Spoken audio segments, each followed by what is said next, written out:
Hi, good morning. We are in, see if I can get away from running trucks. But, we are in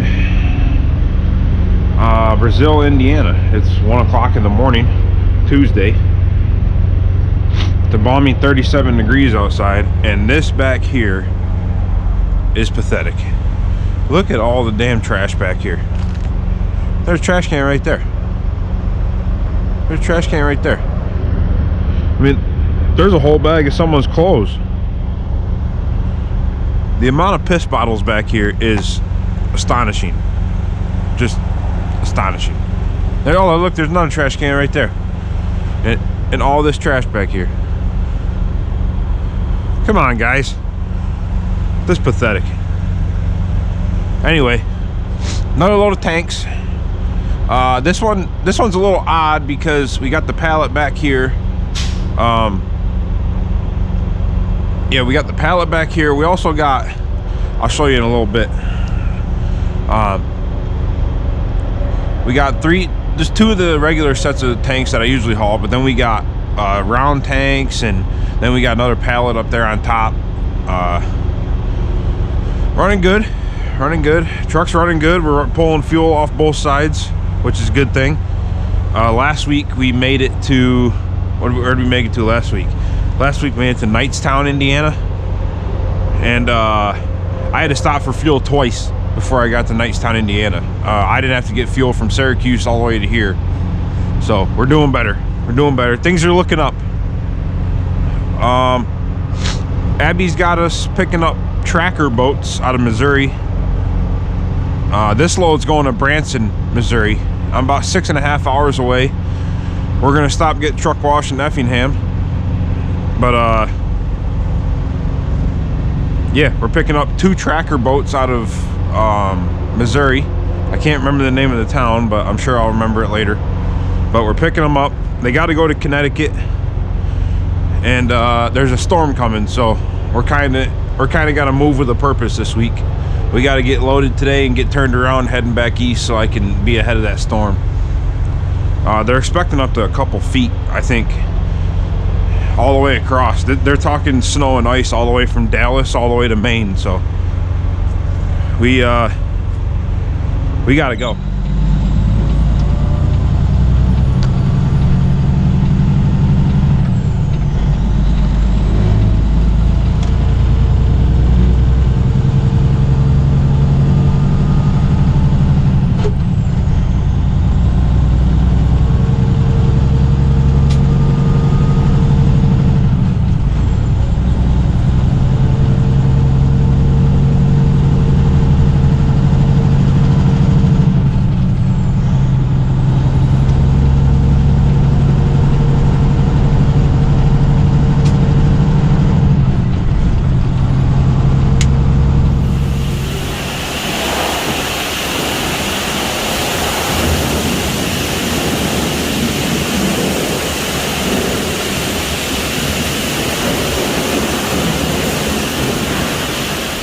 Got the truck washed. Looks good. These guys over here do a phenomenal job, man. Especially if you come in the middle of the night. They only got 2 guys.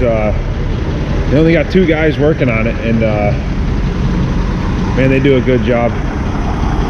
There's a couple things I want to get done come the springtime. Like we got to get, you see the front of the, gotta get the front of the tanks polished, and I want to work on the front of the step right here. That's got to get some black put on it, but oh, they do a good job. This step really needs some attention come springtime. The wheels, man, the winter just beats these things up.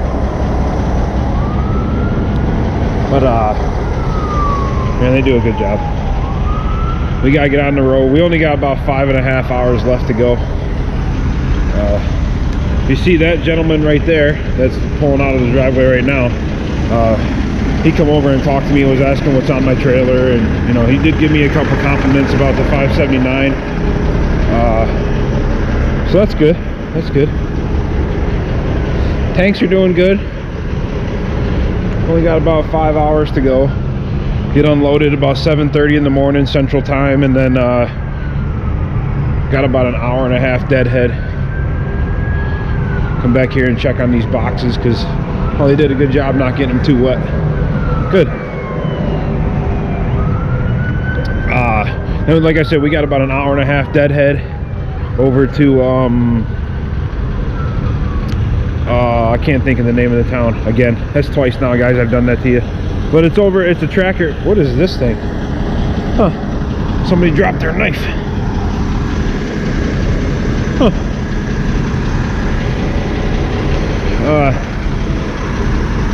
Hour and a half deadhead over to the tracker facility, picking up boats. So I don't know if I'll be able to get that on camera, but I'm sure gonna try.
Let's get the straps undone. This guy said it'd be a little bit before he was able to get the straps, or be able to get the tanks on, because they don't open until 7:30. But what he said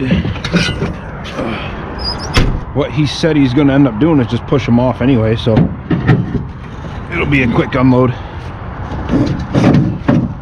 Am I light on? Yeah. Get the straps undone.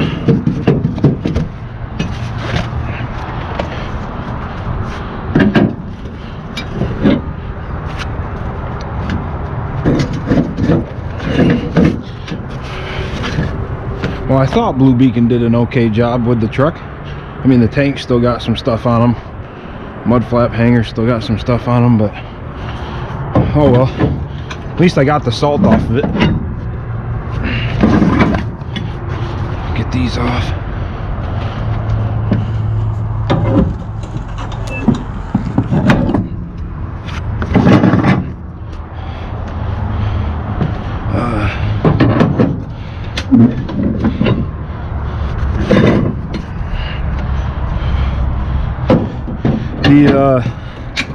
The boat place has specifically asked for 6 to 8 pieces of dunnage. That's on the other side. That's a hand strap. All in all, I think this load rode pretty good. Get this off.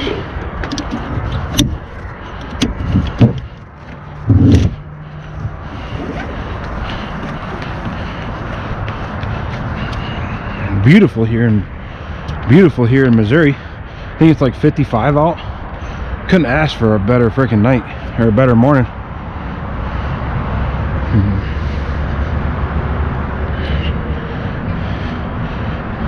Beautiful.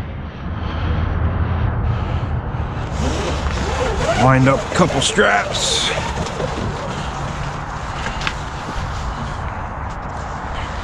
I'm going to show you the way I like to take my strap winder,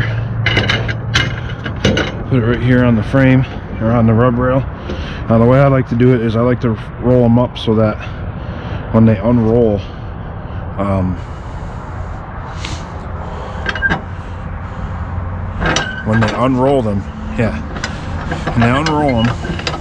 you can see the letters. That's the way I like to do it.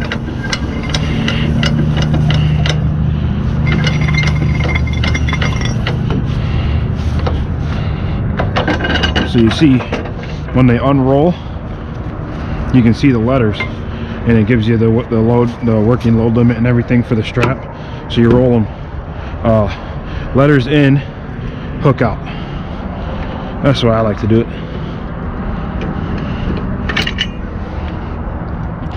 Go do this one. Oh, that one doesn't move very much. All right, so we're just gonna put this one up here.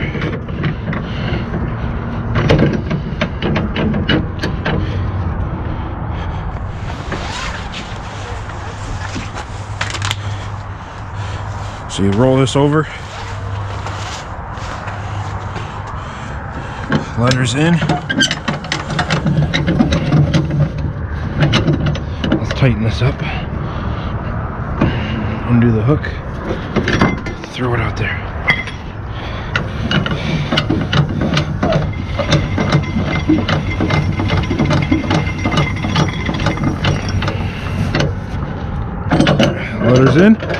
Letters in, hook out. Easy enough, right? All right, let me finish the rest and I'll get right back to you guys. Let's get this tandem closed. I'll do it when it's loaded. I was able, excuse me, with the brakes released, or you got to pull this one out to release the pin, and then this knob right here is hard as all ever to fucking turn, but we got it. So what that knob does is it raises the air in the trailer in order for it to slide. So let's go slide it.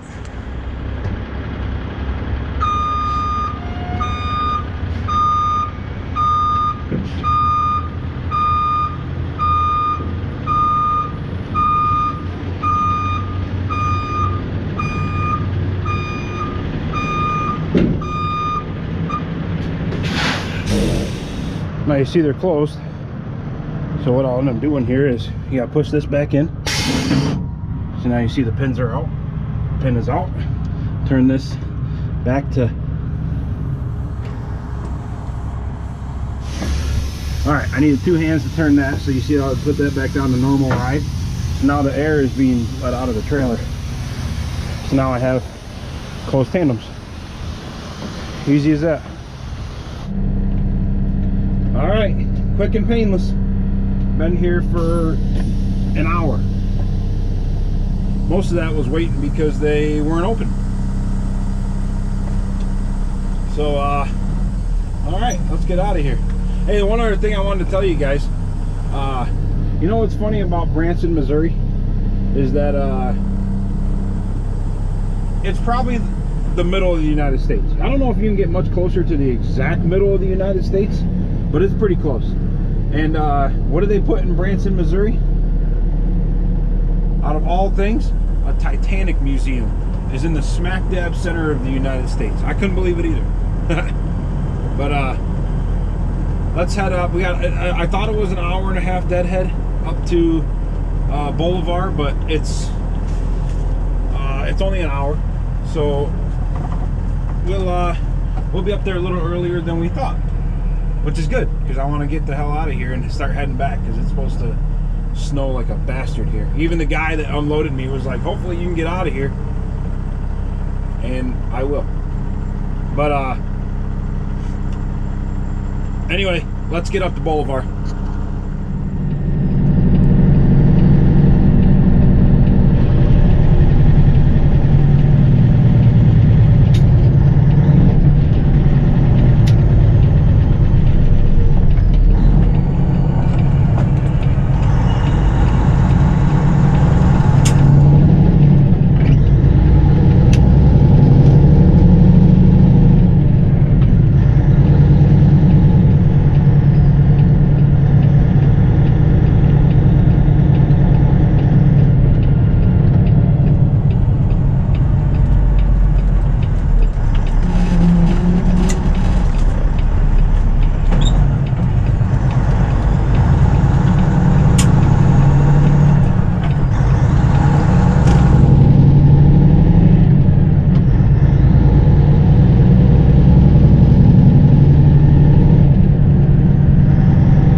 Probably drunk. You're going the wrong way! What? You're going the wrong way! He says we're going the wrong way!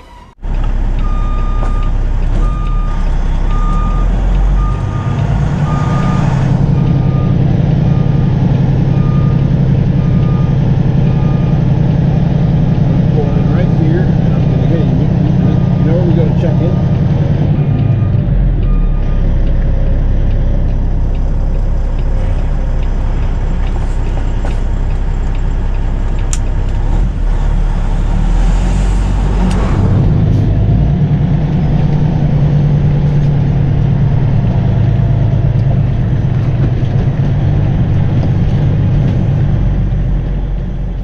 Alright guys, we made it over here to Tracker, over in Boulevard.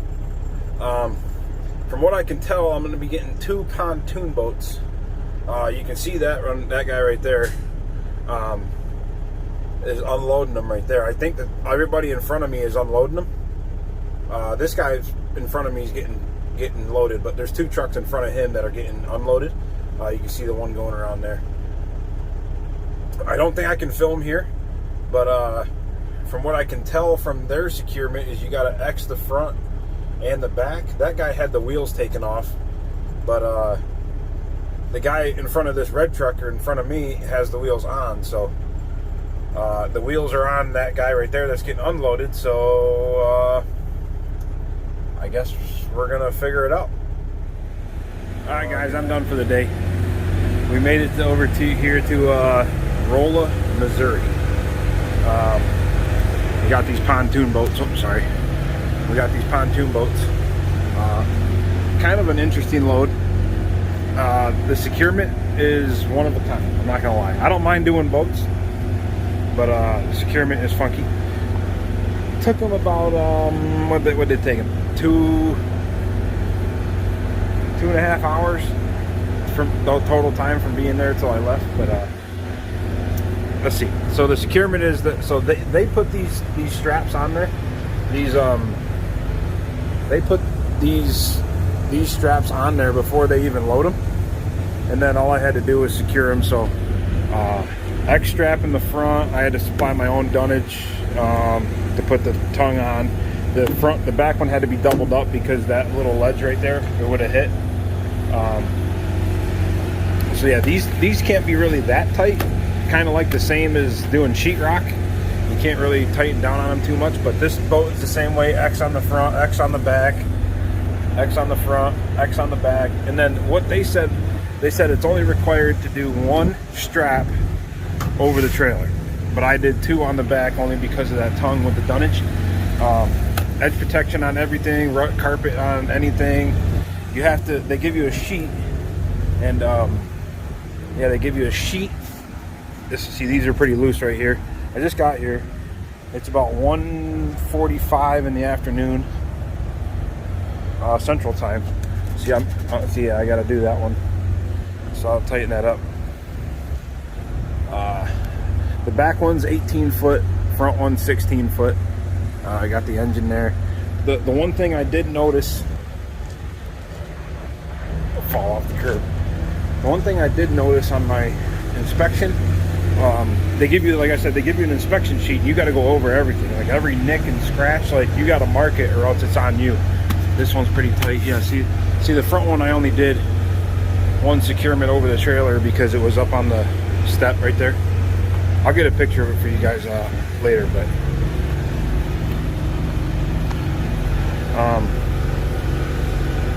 what was I saying? Oh, right here.